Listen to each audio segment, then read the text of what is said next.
Okay, so I want to go over a few things about the Sony FX9. I've been using this camera for about 6 months now, and I got to tell you, I love this camera. I love working with this camera. I've done a lot of great projects with it. If you're familiar with the Sony line, this is one step below the true cinema cameras. So like the next step above this would be the Sony Burano. That's probably where you would go next if this wasn't suiting your needs. And then the step below this would be the Sony FX6. Very good camera. It's an awesome camera as well. This, like the FX6, is a full frame camera. So you're able to get lots of light coming in. So if you got challenging light situations, this is great. You're going to see this used more often though when it comes to on sets where let's say it's on the go and you're doing ENG, you're doing like news, you're doing documentaries, things like that. You're going to see this quite a bit. FX6 you do see fairly often, and you're also seeing FX3 being used quite a bit often as well. But this Sony FX9, it gives me everything I need. I felt like for myself, for my needs, my workflow, this works really well. I did not want to invest another, 15 grand for a Burano. This is more like a $10,000 range camera, and the Burano is a $25,000 camera, and that's before you buy any lenses. Okay, so it's pretty expensive compared to this. Of course, you can go higher than that. Past the Burano, you got the Venice models, and that's where you're getting into $50,000 to $100,000 for those cameras. So we're talking about just for the camera alone. Now you can buy this camera used for around $6,000, which is what a new FX6 would go for.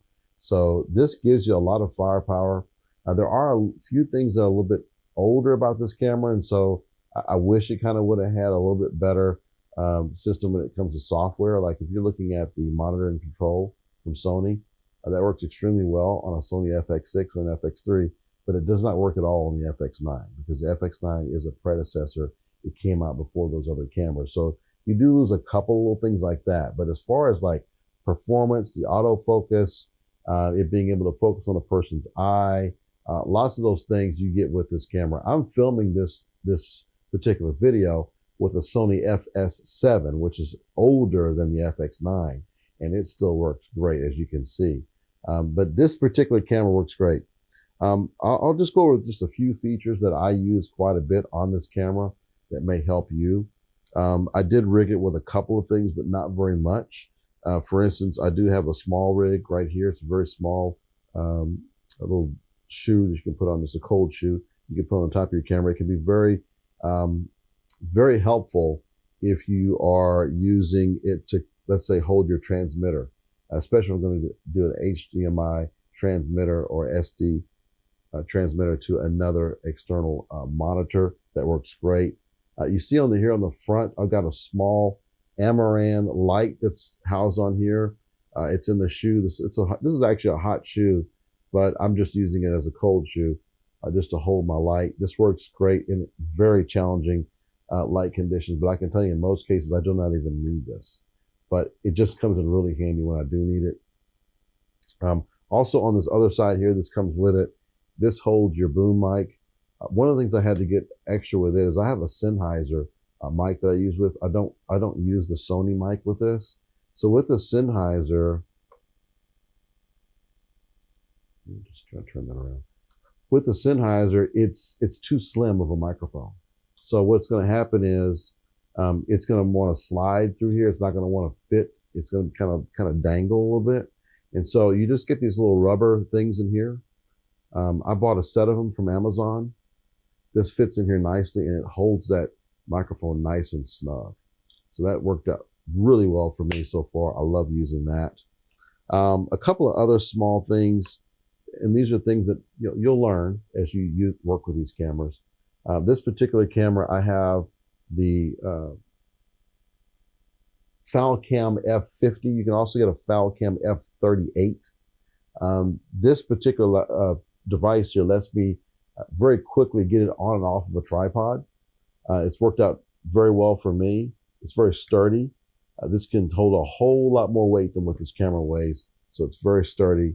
One of the things about the Sony FX9 that's different from some of the other cameras you'll see is that it has the E-mount. It has availability for the E-mount lenses, but it does it with the kind of PL mount style, like some of the other cinema cameras. If you're used to some of those, it really locks that lens in there really good. And I'll show you how to change that out in just a moment. This does come with an extra viewfinder here. I don't have it on the camera right now, but I do have the viewfinder. I do use it whenever I'm doing the over-the-shoulder type mount. I do use that particular viewfinder. It works really well also. It helps block out all the extra light. But I do find myself more often than not just using it without it, with just this, especially if I'm not using it over the shoulder. And usually I have an external monitor I'm working with. It's much larger. So I'm able to work with that without really the need for the viewfinder. If you are purchasing this used, I would suggest to try and get one that has the viewfinder, because if you buy it separate, it is quite expensive, especially if you're going to be doing any kind of over-the-shoulder camera work, which I do have a rig for that. And I'll show that maybe, if you guys want to see that, let me know in the comments if you want to see what I use for my over-the-shoulder rig. Some of the settings on here you're going to have to watch out for. I know for me, I guess I'm somewhat of a novice in the industry when it comes to these higher end cameras. And so I had a hard time at first getting my microphone set up. And one thing you got to watch on here, I love the flexibility of having the XLR. It's got the XLR connections for the microphones. But one of the things I ran into is that you have to make sure this is on the right setting, because this actually has the phantom settings, the phantom power settings for your microphones. You want to make sure that you've got the right kind of microphones hooked up for the right kind of settings on here. And so there were some times when I had some frustrating moments where I couldn't get my sound to work simply because I just did not have this in the right setting. So if I'm working with, let's say, my Sennheiser boom mic, it needs phantom power unless I am using the battery on it. And so in that case, I'm going to turn on this 48 volt phantom power here. That's going to allow it to power that microphone. But for, let's say, my line microphones, like the microphone I'm using now, this wireless microphone, I don't want to use that. It's not going to sound right. So I want to make sure I just have it in the regular mic setting. And then, of course, in some cases, you're going to use the line setting as well, especially if you're using, let's say you're getting audio off of some loud system that you have the wires going into this particular camera. You're going to be able to pull in as line sound, where it's not looking to add gain to it or anything. So that's going to be a good feature for that. I don't use that very often. I use most of the mic settings on it. Now, let me turn this around. One of the things that I use a lot on set is, especially when I'm going from one environment to the next, is this WB white balance set right there. That's going to be very good to use on the fly. You just press the button and it automatically adjusts itself to the white balance of the room that you're in. And it's also very effective in trying to match up cameras as well. So you can just do a white balance set on this and then take your other camera. You can go custom. You can customize to use the same setting, whatever the Kelvin rate is on that particular room and lighting that you're in. This is also serves as an alternate way of cycling through your menus. This little wheel here, I use this quite a bit. It's very beneficial to use it.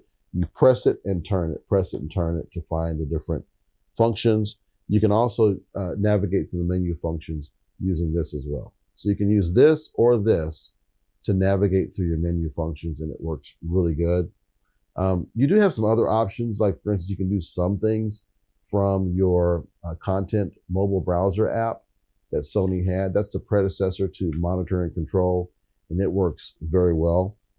A lot of these other controls, you're going to get used to them. It's a little different to have all these different controls. I'm used to having to go through a ton of menus on my Sony FX30 or my Sony ZV-E10. I've had a lot of other Sony cameras where I had to cycle through an endless amount of menus just to get to the things I can just easily grab right here, whether it's my audio levels, I'm able to grab my iris, I'm able to kind of change my gain, I'm able to change to slow and quick if I need to. I'm able to quickly move to if I need to do my ND filters or not, or if I'm going clear. There's lots of things here I'm able to get and grab without doing a lot of hunting in menus, which becomes very efficient and effective when you're on set. Let's talk about power for a moment. There's a lot of folks who use V-Power. A lot of people who use V-mount batteries. With the V-mounts, they may use a gold mount, or they may use the, oh wow, I'm just forgetting what the other one is. V-mount, oh, the gold plate. Yeah, so they may be using the V-mount or the gold plate mounts here, and it's like through an extension here that fits in here. I don't use that. This tends to work pretty well for me. Let me show you the battery that I got. This is the Sony K-Star. Yeah, Sony K-Star. This particular battery, you see it's long enough where it pretty well fits perfectly in the back of this. You can get longer ones than this that have more power, but I tend to like this one. This one's compatible with the BPU60. BPU60. You can get some BPU35s and some 30s, but those tend to don't work as long for me. I like this one because this actually operates for a longer period. I'm able to get a couple of hours out of this, depending on my level of usage, of course. So I really like that. As far as how to navigate this screen, one of the things I don't love as much about this particular screen is that whenever I'm taking it and I want to move this screen and fold it in when I'm storing it, unlike the other model, which is the Sony FS7, I can't just loosen this and turn it. I actually have to unhook it here, bring it down, and then turn it and then put it back in here in order to close it. I mean, this is a very small thing, guys. I mean, this is not a huge, like that. This is not a huge thing for me, but it's just slightly annoying because it takes me a little bit longer to pack it up and go. I do like the fact that this screen does tilt like the other one, so I can tilt the screen as needed. Don't have really any big complaints on that. It's just a small wish that I like for them to fix. Okay, so let me just quickly go to the front, how the mounting looks. This is probably the thing that I had the most learning curve on, is how to get lenses on and off of this thing. So make sure you got two hands ready to go.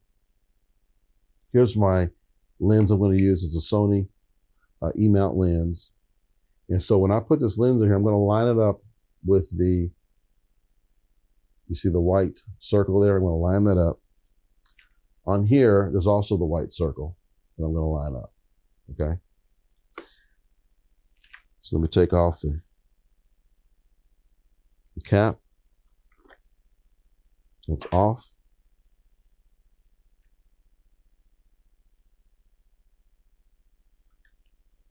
So you see that's clear. Okay. So now when I put this on,